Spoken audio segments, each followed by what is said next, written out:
It took centuries until finally, in the 16th century, Italy became the first European society to widely accept the fork. But what caused this shift? Pasta! Eating strands of pasta with one's fingers was incredibly messy.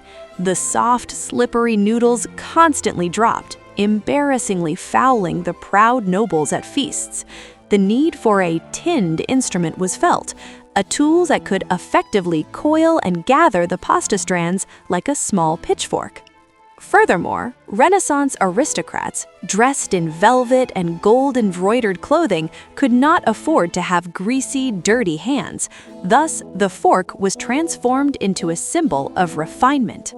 Beginning in the 14th century, the fork gradually became a standard fixture on the Italian dining table, and by around 1600, it was fully established among merchants, the affluent classes, and influential families.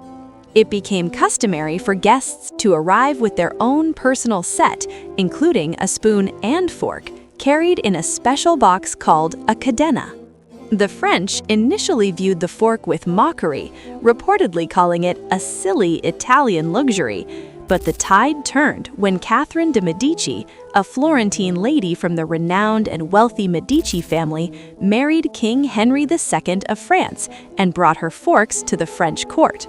From that time, the fork gradually transitioned from an Italian fashion trend to an aristocratic and, eventually, essential tool.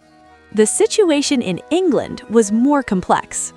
Up to the 16th century, even while Shakespeare was writing, most people still ate with their hands.